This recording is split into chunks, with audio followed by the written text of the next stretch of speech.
अगले मुख्यमंत्री चेहरे के रूप में किरण यादव जी को हम लोग फॉरवर्ड करते हैं।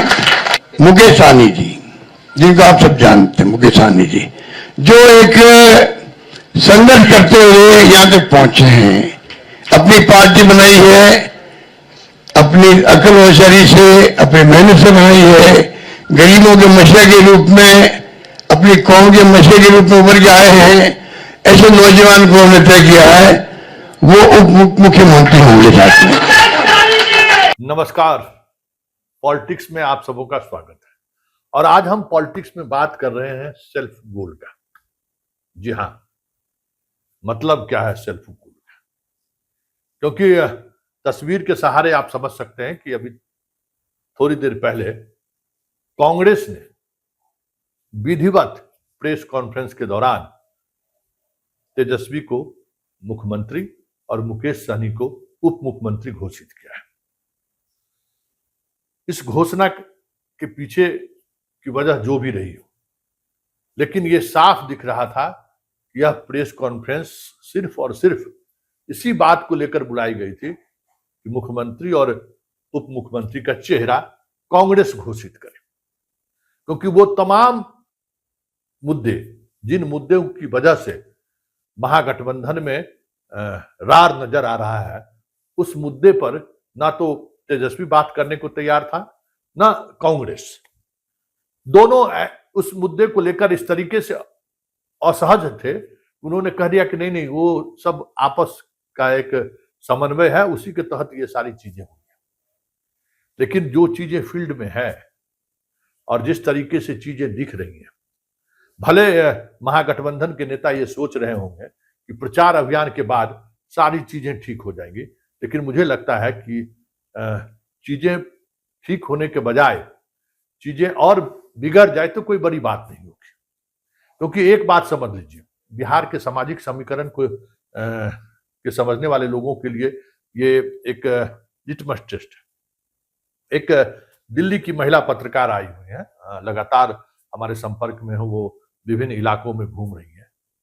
तो आज उन्होंने सुबह सुबह फोन की कि संतोष जी, यहाँ जो इनकम्बेंसी है, मतलब सरकार, इनकम्बेंसी तो सरकार के खिलाफ ही रहता है। नीतीश कुमार पिछले 20 वर्षों से बिहार के मुख्यमंत्री हैं, वो दिख रहे हैं कि मानसिक तौर पर स्वस्थ नहीं है, फिर भी उनके खिलाफ उस तरीके का गुस्सा नहीं दिख रहा है। उसके ठीक उलट गुस्सा दिख रहा है तेजस्वी को लेकर। न वो मंत्री रहा इस दौरान, ना वो उस तरीके का प्रभावशाली पदों पर वो रहा। तो ये समझ में नहीं आ रहा है संतोष जी हमें कि ऐसा क्यों हो रहा है कि जो व्यक्ति पिछले 20 वर्षों से सत्ता से बाहर है, उस व्यक्ति के खिलाफ इनकम्बेंसी हमको जमीन पर देखने को मिला है।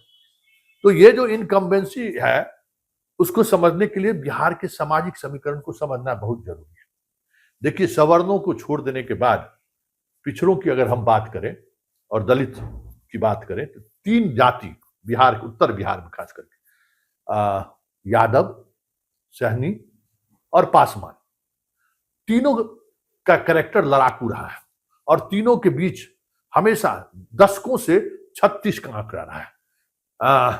एक मछली को लेकर और दूसरा बालू और बाकी जो संसाधन है उस पर कब्जा करने को लेकर हमेशा एक दूसरे के खिलाफ लड़ते रहे हैं। और यही वजह है कि जब लालू का जीन या पिछड़ा गोलबंदी टूटा, उसमें सबसे पहले सहनी बाहर निकला। पूरा मिथिलांचल का जो इलाका है, उस इलाके में सबसे पहले सहनी ने बगावत की लालू यादव के खिलाफ, और उसके बाद जो कुछ भी हुआ सबके सामने है। आज भी सहनी यादव के साथ सहज नहीं है, आज भी यादव पासवान के साथ सहज नहीं है। यह बिहार के सामाजिक संरचनाओं का सच है। और इतने बड़े बदलाव के बावजूद भी समाज में अमन, चैन और शांति बने रहे, इसके लिए कास्ट का जो अपना एक डायनामिक्स है, उस डायनामिक्स का आज भी बिहार के समाज में बड़ी महत्व। कभी कितनों कुछ कर लीजिए, यादव और सहनी एक मंच पर आ ही नहीं सकते। ये जो गठबंधन आप देख रहे हैं ना, वो दोनों गठबंधन जमीन के ठीक विपरीत है। और इस दोनों कास्ट के खिलाफ बाकी कास्ट गोलबंद हो जाती है तुरंत। जहां सहनी की आबादी है, वहां अदर्स जितने कास्ट हैं वो सहनी के खिलाफ गोलबंद होते हैं। जहां यादव बहुतायत है वहां यादव के खिलाफ गोल बंद होते हैं। तो ये दोनों कास्ट ऐसा है जो आक्रामक कास्ट माना जाता है, मतलब हमलावर कास्ट होता है, वो लड़ता है जमीन पर, और उस लड़ाई में कई तरह के सामाजिक समीकरणों का वो कह सकते हैं कि एक अंदर से एक आक्रोश भी होता है। ये जो मिलन और ये जो घोषणा है ना, हमें लगता है कि ये कांग्रेस का सेल्फ गोल है, मतलब घोषणा। इससे बेहतर यही होता कि बिना मुख्यमंत्री के चेहरे से अगर वो मैदान में उतरते, तो वोट अधिकार यात्रा के दौरान जो मतलब ऐसे वोटर जुड़े थे जो किसी दल में नहीं था, वो एक कॉज को लेकर महागठबंधन के करीब आया था। लेकिन ये जो जोड़ी जैसे ही उनके जेहन में जाएगा, वो 0.5% हो, 1% हो, 2% हो, 3% हो, जितने परसेंटेज हो, जितने लोग नए लोग जुड़े थे, वो सारे लोग 24 घंटे के अंदर में भाग खड़े होंगे। ये आप सोशल मीडिया के ट्रेंड पर भी आप देख सकते हैं, आना शुरू हो गया है, चीजें चलनी शुरू हो गई, क्योंकि ये साफ एक मतलब सामाजिक संरचनाओं का जो है ना, एक ऐसा अवयव को मिलाने की कोशिश हुई है जो दशकों से एक साथ बैठकर नहीं रह रहा है। और फिर बात सहनी और आरजेडी के बीच जिस तरीके से गठबंधन है, उस गठबंधन में ही बहुत सारी चीजें ऐसी हैं जो कहीं ना कहीं दोनों को एक प्लेटफॉर्म पर ला ही नहीं सकता है। हम कुछ उदाहरण दे देते हैं, उसी उदाहरण से आप बहुत कुछ सब समझ जाएंगे।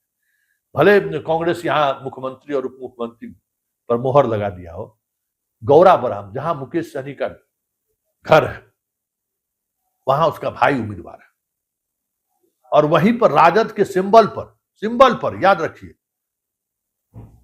एक मुसलमान उम्मीदवार है। और उस इलाके में बिरौल का वो इलाका है, पता कर लीजिए किसी से, यादव की तो बात ही छोड़ दीजिए, उतनी आबादी नहीं है, लेकिन सहनी और मुसलमानों के बीच हर पर्व में दो हाथ होता है।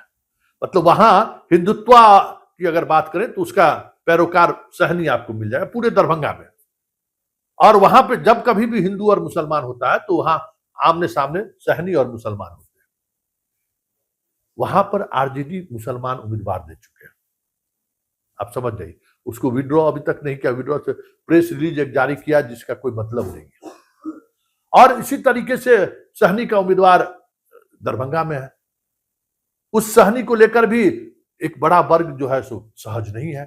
आप वहां सहनी के वोट के सहारे आप संजय सरावगी को विधायक बनने से रोक नहीं सकते। तो जब आप विधायक नहीं बनेंगे तो फिर मुख्यमंत्री और उप मुख्यमंत्री बनने का मतलब क्या है?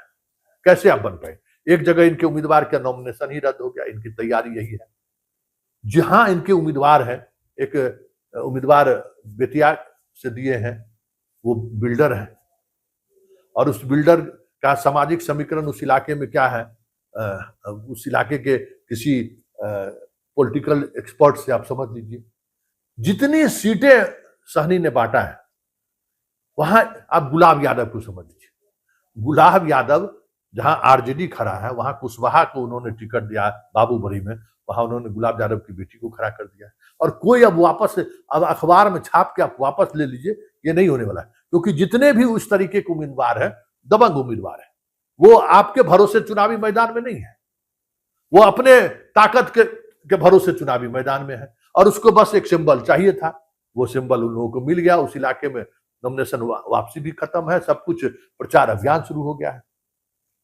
तो ये सारी चीजें ये दिखा रहा है कि ये जो घोषणा है वह घोषणा एक सेल्फ गोल है, और इसका असर सिर्फ यादव और सहनी के इलाके में ही नहीं, इसका असर पूरे उत्तर बिहार के उन इलाकों में आपको देखने को मिलेगा जिन इलाकों में अति पिछड़ा बहुतायत में है।